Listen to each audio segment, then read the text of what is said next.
and see what he had to say. Well, I've never seen anything like it. I've seen two huge 110-story buildings that are reduced to rubble, thousands and thousands of lives. I just got to see something that I've never seen before.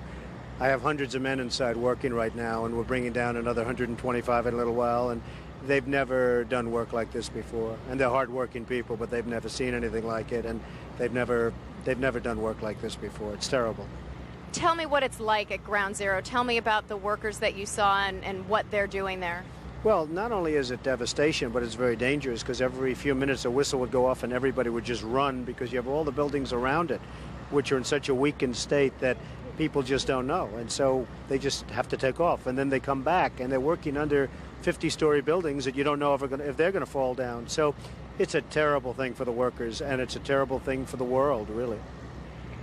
How have you spoken to any of your men? Do you know how they're reacting to this? Because emotionally, this must be so incredibly difficult. Well, there are a lot of them, but they've never seen bodies like this. I mean, the bodies all over.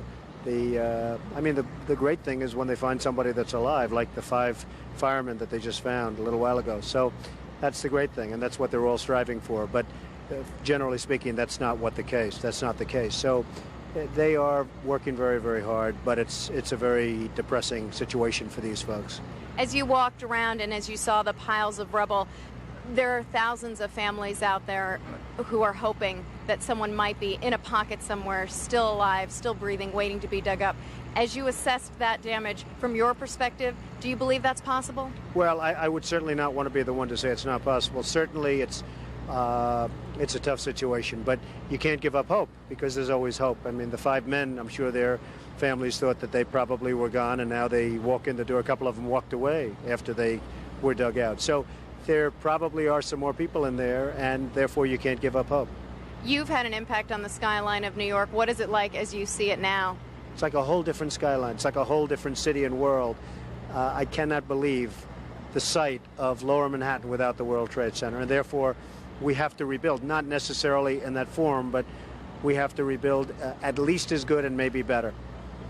Just finally, can you tell me emotionally as you walked around, we've heard some of the stories from the firemen. They're so exhausted and mentally and physically. What was it like for you personally to go in and see all of what you saw? Well, it was amazing to see it. It was a very depressing scene, but I'll tell you what, you really can take heart. These firemen and policemen and the construction workers equally, the courage they have is unbelievable. I mean, they're working